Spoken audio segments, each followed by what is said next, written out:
Okay, you're a little crooked. It's been a while since I did a car chat vlog, a car vlog, car chat. I don't even remember what I called them. Happy 2023. I am in front of my hair salon. I've been to this one once. Those of you who know, we moved back in July. So I had to find a new hair person and it took me a while. But I'm kind of worried. Hold on, let me put some lip balm. I love these Milani fruit fetishes. Really good. I'm kind of worried because I never got a reminder that I had an appointment today. But I don't think I got one the first appointment I had back in November. I don't think I had a reminder for the very first appointment I had. So I'm just a tad bit worried that I'm here. I had to drive quite a ways. And I'm going to walk in. There's only one car parked out front. Now, mind you, I'm 30 minutes early because I knew I wanted to start vlogging before, so I got here early. And this salon is kind of out in the middle of nowhere. But man, my roots need touching up. My hair turned a little reddish. Look at that. A little red at the bottom for some reason. So we're going for ashy tones, cool tones, not reds. There were a few things I wanted to chat about. Okay, so I wanted to catch you up on, I finally found a general practice doctor. Since we moved, I put myself again low on the priority list. I did find a new dermatologist, which I talked about in like another vlog, chatty video. But this time I found a primary doctor associated with like our main hospital system who was referred to me by a new friend. I have one friend now. Woohoo! One friend in this new town. Oh, there's whole complications about friendships when you move and you move so frequently. We can get into that another day. I went into the doctor and I have a question for you guys because I thought this was weird. So he was really great. He was really nice. I went there mainly because I was having really bad foot pain. It actually started right at the beginning of when we moved, June, July-ish. And it had gotten to where I couldn't even walk. I was walking twice a week with my new friend. And then I had to stop because I was having horrible like someone stabbing me with a knife on the bottom of the foot. I Googled it. It looks like plantar fasciitis. It took me 3 weeks. I had to use numbing cream on my right foot. If any of you have plantar fasciitis and you have any tips, let me know. But I went to this visit not only to like, hi, I'm a new patient, but also because, hey, I think I need a cortisone shot. Because I had talked with some family members and they said they had used cortisone shots to manage the pain from plantar fasciitis while they were doing foot exercises. So, doctor was very nice, very snarky sense of humor, which I like. But he said that a cortisone shot was the last thing he wanted to give me. He wanted me to do foot exercises. Basically, this just one simple foot exercise on a stair where you just lower your heel and up and lower and up. So I was a bit disappointed in that, that was his only recommendation. Oh, and better shoes. Change out all your shoes. So I already have a pair of Hokas, which he said were excellent because they're nice and soft and squishy and spongy. So I got another pair of Hokas because they were running a sale. Because Hokas are expensive. I apologize for any traffic noises you hear, like right in front of a highway. While I was there, we talked about my melanoma history. And he told me, and this is where I need your opinion on, those of you who have had melanoma, is he told me that the first place melanoma shows up after you've had it once is in your liver. He said, and it would show up within the 5-year mark. He said it wouldn't be like a satellite spot on me, that it would be in my liver. Now, I always thought if it showed up a second time, it might be a spot, but it might also be in your lymph nodes. I thought that was where it would go first rather than your liver. Let me know. Have you guys heard that before? I don't see my dermatologist until in the spring. So I'll ask my new dermatologist then. But I was just wondering if anybody else had been told that, because that was new. That was new news for me. He did a whole panel of blood work. He checked me for MS. He was very thorough, this doctor, so I was very impressed. Everything looks good and all that.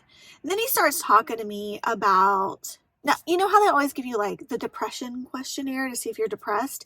And I had checked, the only thing I had checked yes on was that I feel like I'm sleeping a lot and that I also have trouble staying asleep. And that was it. Well, we get to talking and we're talking about weight loss. And I told him that I am an emotional eater. I recognize that in myself. I said, I try diets and they'll last for like a month, maybe 2 months. And then I'm back to emotionally eating, whether happy, sad, whatever. I said, and lately since we've moved, I have been really struggling with the move. And that was about all I said. I said, I'm having trouble in social situations. I don't want to do phone. I've always had trouble making phone calls. I'd much rather text or email. I have trouble getting myself like out of the house to go and like do stuff with people. And so he said, well, do I need extra help? And I didn't know what he meant by that, but I was like, yeah, I guess I am. I'm asking for something other than like a diet plan. And he said, okay. So then he leaves the office. I don't think anything about it. And the nurse takes me back to do my blood work. And she says, and I'll call in your prescription for you. And I said, what? What prescription? And she said, for Zoloft. And I was like, oh, geez. So I went in for a cortisone shot and I came out with a prescription for Zoloft. Now, the last time I took Zoloft was postpartum. After my son was born, I had postpartum depression and my doctor then put me on Zoloft. I was only on it for like 8 months and then I was fine. So my first instinct was to be like, I'm not depressed. I don't want to be on Zoloft. But then I was thinking, well, he's thinking of it as anxiety. And I do experience a lot of anxiety. So I thought, well, I'm just going to trust the process. I'm going to try it and see if that helps. Plus, too, I have been very emotional, very unhappy since we moved, which is the other thing I wanted to talk to you guys about. I'm trying to be open and honest here. And I'm taking a risk by sharing what I'm getting ready to tell you because, so I have never told you what my husband does for a living. And there's a reason for that because he is sort of a public figure and people that he works with can easily look me up and my social medias and stuff. And so things that I say on social media, unfortunately, affect my husband and his job. And let me know if this has ever happened to you. But I had an instance where I wrote, well, there's a backstory to it. Something happened. You know how your mom, your parents, did they ever tell you if you don't like something someone is saying, just get up and leave? Rather than making a big fuss out of it, just remove yourself from the situation. Well, one of those situations happened a couple of months ago. I removed myself and my children from a discussion that was happening that I didn't agree with and didn't want my kids hearing. And unfortunately, where we were sitting was a very public space, and many people saw us get up and leave. Okay.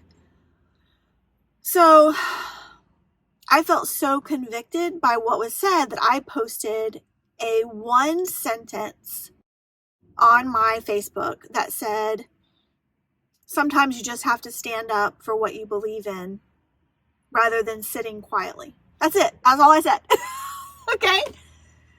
And that was it. I was leaving it at that because if there were people that agreed with me and my decision to get up and leave, but felt like they couldn't get up and leave, I wanted them to know that we're here. I got you. It's okay. There were other people that disagreed with what was being said in the conversation. But yet I wanted it to not be confrontational for those people who stayed, who agreed with what the discussion was about. So I have some people from my husband's job on my Facebook. Well, they screenshotted somebody, I don't know who it was, screenshotted that Facebook post. And it went around my husband's job. And it got back to my husband. And it got back to me. That people were offended that from his job, were offended that I had left and offended that I had taken my children with me. Even though me leaving and taking my kids did not affect them in any way. It was just me removing myself and my children from a conversation. It wasn't even a conversation, it was more like a lecture, from a discussion that I didn't think, one, that I didn't agree with, and two, I didn't want my kids hearing that because it's not something that we teach at home. Affected them in no way whatsoever. So now I have had to, has this ever happened to you where somebody screenshotted your Facebook and then used it against you and against your spouse? And this isn't the first time this has happened to me. You would think I would learn my lesson. So now I put all of my husband's, anybody who's associated with my husband's work in like a little list. And we're staying friends, but they're not allowed to see the majority of my post on Facebook. It was a big mess, and I have trust issues now. My word for 2023, I've been, for like the past 5 or 6 years, I've been picking a word that kind of guides me in my year, or that I can reflect back on. And my word this year is trust. Trust in the process, trust in the journey of life, and trust in God and God's plan for my life. I've just been really struggling with where we live. If you saw, many of you are new to my channel, but if you look back at posts from last year, you'll see us living in a beautiful home. We only lived in it for 2 years, and it was a modest home. It was four bedrooms, but also had 4 bathrooms. It had an office, dedicated office where I could do YouTube. I could shut the doors. It had wood floors, great backyard for the kids to play with. It had a pond with wildlife that we could look at from our screened-in back porch. It had most of the things. We're in a great neighborhood with lots of kids. Most of the things that I wanted in a home that I always dreamed of having for my kids in a neighborhood like that. And then my husband had a job change. And where we're at now has a better school system. We're much closer to stuff. Like before, the Target was an hour away. Now the Target's like 15 minutes away. There's more to do in this area, although it's constantly cloudy here and rainy. And the house, this is a weird situation. The house, we do not own the house that we live in. It is owned by my husband's job, and we have landlords, multiple landlords. And it's from like the 1970s. It is just haphazardly constructed on the inside. There are some, thankfully when we moved in, they put new carpet in the bedrooms, but they left like the 1970s or 80s carpet throughout the rest of the house. There's linoleum on the floors. It doesn't matter how much I clean it. It never looks clean. It came with lots of roaches. The last time we lived in a roach house was when we had another switchover in my husband's job, and we had to rent a house for 1.5 years, and we ended up in a roach house then and had a landlord before we bought a townhouse. That was really nice. And for me, really nice is modest. My parents did not have a lot of money, but I like things to be clean, and I do like new things. So I will have smaller square footage for newer furnishings on the inside. But the house we currently live in is less than half the size of our previous home. It's smaller than our townhouse. It is 3 bedrooms and 2 bathrooms. There are spots that leak. We have one window that is broken and boarded up. Like I said, we have the roaches. I'm pretty sure we have a mold problem that we're trying to get the landlords to look into. What time is it? Is it time for me to go in? Almost. I will finish this story later. My appointment's about to start. Okay. I am now in front of Food Lion getting ready to go do some grocery shopping. And what I feared, what happened. Notice my hair is not done because I walked in and said I was there to see Audrey. And she said, "Oh, we couldn't find your phone number to tell you. Audrey moved to Ohio last week. We tried, we had no phone number on record for you, and we tried finding it on Facebook, Instagram." I was like, So now I have an appointment on Wednesday with a different stylist. I just had this feeling, since I didn't get a reminder that was going to be bad news. And they took my phone number the last time I was there. So I don't know. Anyways, I think I was talking about and complaining about all the things wrong with the house that we currently live in, which I just need to stop. I just need to stop that, because I need to be thankful and grateful that we have a place to live, because it's silly, right? It's silly to get, I say it's silly, but it really does bother me. And I'm hoping that in a couple months, Zoloft will help and I can stop having anxiety about the floors never looking clean, the bad lighting. I'm a person who loves light. I love light. I love windows. And this house, the windows in it just look out onto a dirt backyard. And we have a fenced-in backyard, but it's just straight down. So it's not a place where kids can play. And then the front yard is right on the road. I'm struggling. Have you ever lived in a place that you just does not feel like home? And that's the other thing, is like, we can't change any of it. Like, I can't rip up the carpets and put new carpet in. I can't tile the floor. What is the point of putting money into a house that you don't own? And plus, we have to ask permission to do anything. So it's just like, we have pink carpets. There are 3 different colors of carpet. 5, 6, 7 total different floorings. The tiles in the master bathroom on the floor are all cracked. We have 2 bathrooms, but only one is usable to my daughter. The other one, the shower is like, there are no tubs that my daughter can take a bath in, so we had to transition her to, oh, here I go again. I'm complaining again. Do you ever just get like down about something that you can't change in your life? And I think that's where my word trust comes in, is I've got to trust that this is just for a season, that we will be able to live in a home that's ours again, like that belongs to us, and that everything will work out. I just have to trust it, right? So much of my stuff I've had to throw away. I was just taking a load to Goodwill too today, because we had a store, because our house is so small. Before we left, we got rid of half our furniture, because, mind you, the furniture came mostly, the house we live in came mostly furnished. So half the furniture in the house is not ours.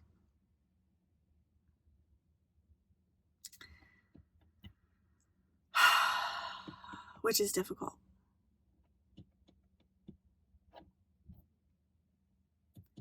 It's got me down. And I'm praying that Zoloft works. I am going to start looking for a therapist. I've got to get like the little number from my insurance company and find a therapist, because probably would help to talk to a therapist rather than pouring my soul out on YouTube. Oh my goodness. I do enjoy it here. Just, I'm home a lot.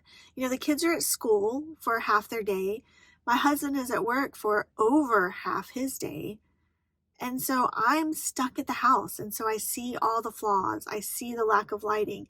It doesn't inspire me to want to film videos, because it's hard to find a beautiful place in the house with natural lighting to film in. And I've kind of got a spot for this channel, but my other channel is party games. And it's very difficult to find a spot to film. And it's mostly cloudy outside. So I'm just struggling. I mean, I was going to say that. I am testing out a new sunscreen this week. I don't have any foundation on. I have some makeup, but I don't have any foundation over on top of sunscreen. And I'm loving it by itself. So I'm going to go in here in the Food Line, get some groceries, and then go home. Okay, I'm home now, sitting at my desk. This is not my china cabinet, but it's holding all the work stuff. I wanted to give you two last things before I go. One, update on Magic Mind. If you remember, I did like 3 videos that were about this focusing drink, green juice drink. They changed the formula, so I actually enjoy the taste now. It's like a crisp lemon ginger flavor, in my opinion, a little bit tart, but very easy to swallow. I did purchase my own subscription. I think I still have a usable discount code. I will pop it down below that they gave me that you all are welcome to use. I used it on my subscription when I started that. I do find that it keeps me focused for about 6 to 8 hours, depending on the day. I have a cup of coffee and then I have my shot of Magic Mind and I get stuff done. Let me tell you, if you need productivity and one of your maybe New Year resolution goals is to be able to stay focused and get more work done, as a content creator and as a mom, I'm getting stuff done. I notice a difference because I have the subscription where it only gives me 15 for half the month at a time rather than a full 30 days. So when I'm off of it, man, I am sluggish. My brain is all over the place. The other thing is I will be taking the next 2 weeks. There will be no videos, so I'll return the 3rd week of January. I'm actually filming. Everything you just watched happened today. And I'm going to quickly upload and get this video to you so you know that I will be taking the next 2 weeks off and I will be back with fresh content 3rd week of January. Happy New Year! I'll see you soon. Bye.